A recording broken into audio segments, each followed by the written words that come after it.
Hello and welcome to Around the WNBA.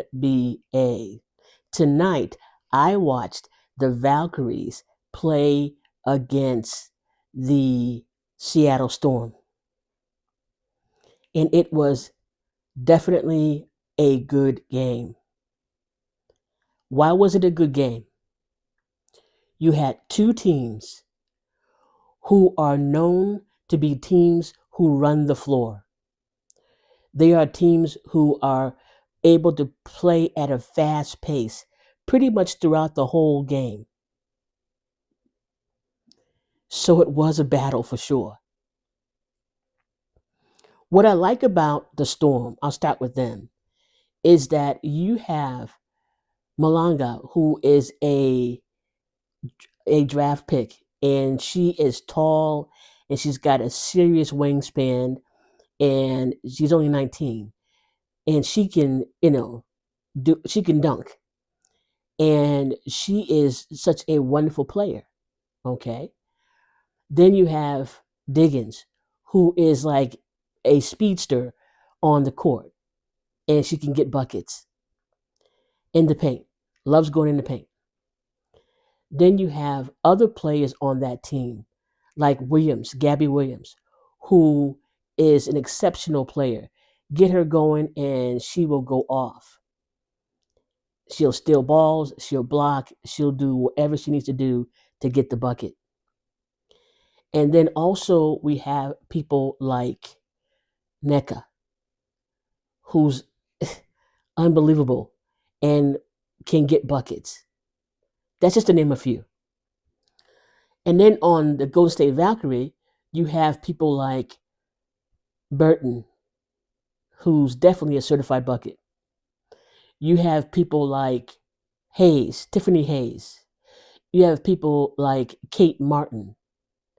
You have people like Chin. You got people like Timmy and many more. So you have people on both teams that are about getting the buckets, that are about winning the game, that are about playing serious ball. It's not about drama. It's not about negativity. It's not about any of the other stuff that you see in some other, teams when they play. It's all about winning. It's all about the battle. And either one of these teams, the Storm or the Valkyries, would rather play a team that mean business, that are about doing, the work on the court, to produce on the court. They'd rather have a really strong competitor in front of them than anything else because they know it makes them better.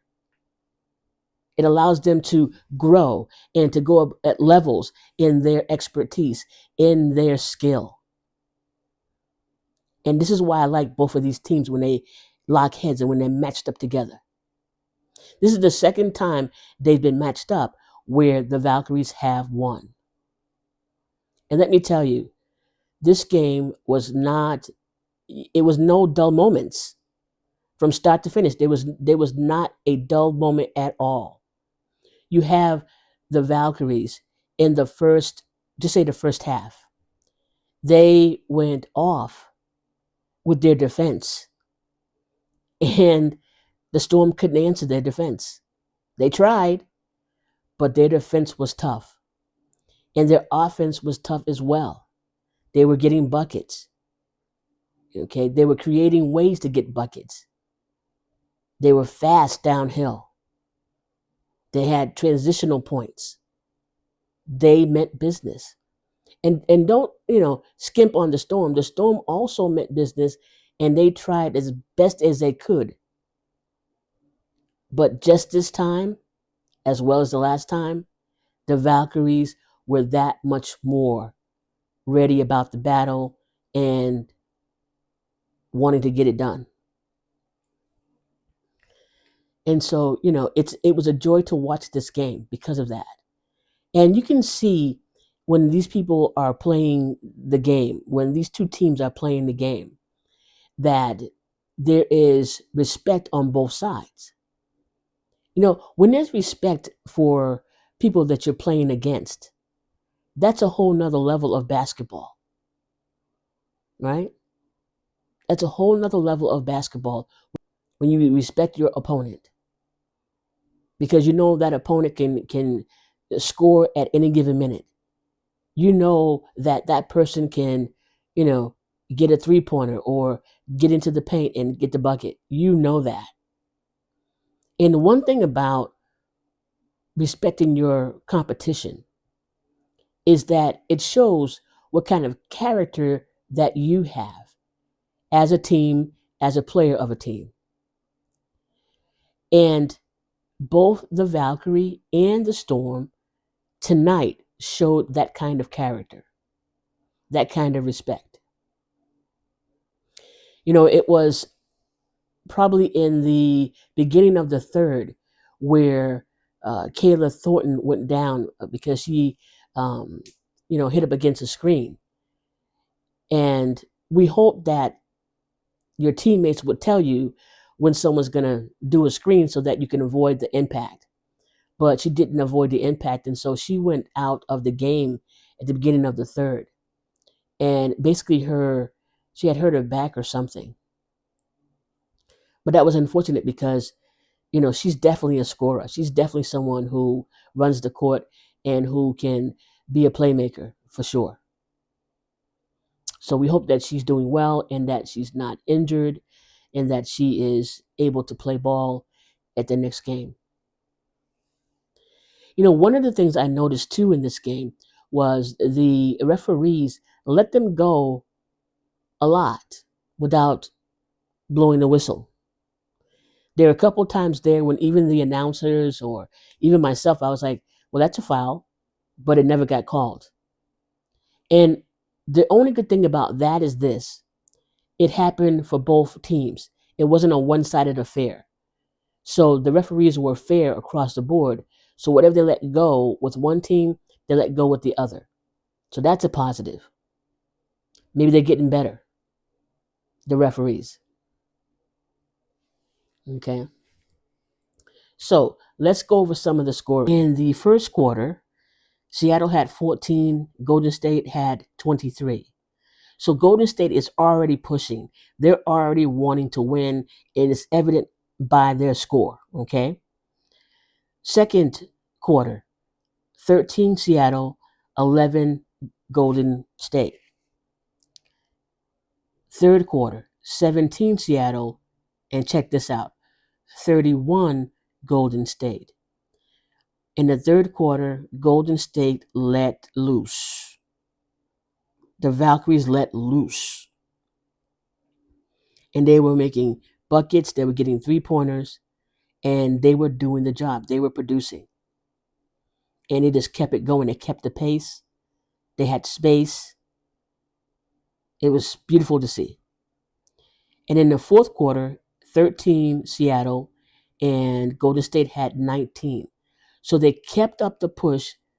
Granted, it wasn't as much as the third, but it was still enough to be 19 over 13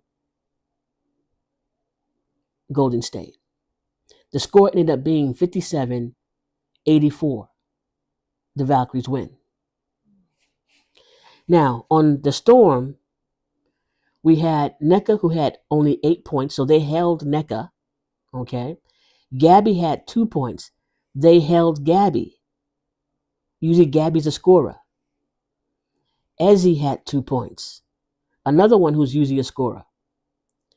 Diggins had 18 points, and Wheeler had 13 points. And from the bench, it was Holmes, who had 2. Malanga had 2, and Cook had 10. 3-pointers, we had 1 of 3 for Diggins, 3 of 9 for Wheeler, and 2 of 7 for Cook. 13 assists that were made. Golden State Valkyries, okay? Golden State Valkyries. Thornton had 2 points. Talbot had 5 points. Billings had 9 points. Hayes had 21 points. She was phenomenal. Hayes was so good tonight. And she was running down that court, hitting that paint like she owned it, like it was hers. Burton had 15 points. From the bench, Amir had 15 points. She went off. And Timmy had 4 points. Kate Martin had 11 points. And Chin had 2 points. Now, as far as 3 pointers, Talbot had 1 of 3. Hayes had 3 of 6. Burton had 2 of 5. Kate Martin had 2 of 6. And as far as their assists, there were 20 of them. As far as the teams against each other, we had field goals. Seattle had 27. Valkyries had 48.4 percentage. And like I said, 3 pointers, it was 6 out of 28 for Seattle, 8 out of 27 for the Valkyries. Now, it's good that they had, one had 6 and one had 8. But when we look at 3 pointers, and how many that they missed, they both had a hard time with 3 pointers tonight, although they did connect at some level. Free throws, 78.6 for Seattle, 77.8% for the Valkyries. Rebounds, 38 for the Seattle and 41 for the Valkyries. In terms of defensive rebounds, 25 for the Seattle and 35 for the Valkyries. Steals, 8 Seattle, 5 Valkyries. Blocks, they had tied that 4-4. Turnovers, 13 for Seattle, 17 for the Valkyries. Fast break points, 4 for Seattle and 20 for the Valkyries. And then we have points in the paint, 18 for Seattle and 46 for the Valkyries. That says volumes. That speaks loudly. And the largest lead out of the game was 30 points, and that was held by the Valkyries. Another point is that this is, I think it's the 10th time. It's the 10th time where they've had a sold out crowd in the Golden State. They had a sold out crowd, 18,064. So that's a big deal. What do we see, the Valkyries, is that, again, they're a team to watch. And if you haven't seen any of their games, I suggest you watch one of their games. Watch their fast paced action. Watch the communication that they do on the court. Watch, how they respond to the defense from their opponents, and watch how they actually provide defense. And it's a really interesting thing to watch. And they're such full of energy and full of vibrancy and life, and they are just wanting to win, and they see each other as a family. They see each other as a team working together, and we see it from a fan's perspective like a well-oiled machine. No, are they perfect? No. They make mistakes? Yes. Every team does. But this team keeps it up. They keep pressing. They are hungry for wins. They are hungry to let their skill speak for them. And that's what they do on the court. The Storm usually has been a team that is very, very hungry, very, very much into the boldness, and a team that's about aggressiveness and all of that. And they've shown that in different games, but there's not been a consistency. If any consistency, it's been up and it's been down. But again, I think for the majority of teams this season, that's almost the case. Because again, the teams that you think are not going to, lose are actually losing. And the teams you think that can't win are actually winning against teams that you had no clue that was going to happen because you thought that team was going to be a greater team. Turns out that night, they weren't. So I just recommend definitely watching one of those games of the Valkyrie, play, because you're going to be entertained. Now, just a side thing here. One of the things, that's important to me is I keep things very simple on here when I'm reviewing a game. And I call it as I see it. I don't, try to get into any drama or any negativity or or to just kick up dust. That's not how I am. I'm just really wanting to put across what happened in the game, why the team won, and whatever I saw that was interesting that they did. And that's really about it, you know. Um, so my hope is that when you come onto my channel, you'll get real talk. You'll get, keep it simple, behavior. You'll get just the bottom line of what's going on and what's happening. As I might know from what I've seen from watching the game, I might even give a suggestion or a thought about something, but particularly about women in sports. But that's my own opinion and my own thought. Do I know ever what's going on in the locker room? No, because I'm not there. Do I know about what's going on with each player in their private life? No, because I don't know. I'm not in their private life. Do I know the things that are bothering them? No, I don't know. I have no idea. All I can do is speculate, and I try not to do much of that. Basically keep it real simple. So I hope that you've come to my channel and you've decided to subscribe because it's like a breath of fresh air, because you like the way that my perspective puts out about the game. And that's what I hope that you enjoy. And I hope that you enjoy so much that if you haven't already, that you subscribe. Subscribe to my channel. I'm looking to get 1,000 subscribers, and you can help me with that. Also, give me a thumbs up because that helps too, right? That helps. And don't forget to tap the bell because that way you'll be made aware of when there's new content. Okay? And as always, I'm always going to say go Fever. And also, oh, just another side about that. I hope that the game on Tuesday, the Commissioner's Cup, my hope is that Caitlin Clark will not play if she's not doing better. If she's not 100% healed, why go out there on the court and play when you can re-injure yourself? So I'm hoping that if she decides that if it's decided that she's going to play, my hope is that she is healed and that she's ready to go. That's my hope. Okay.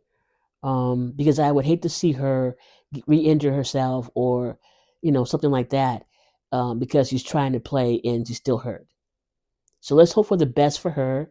Keep her in our prayers, and that um, they will win the Commissioner's Cup.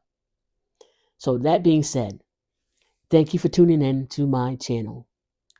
And like always, my name is Barbara, around the WNBA. Peace and blessings.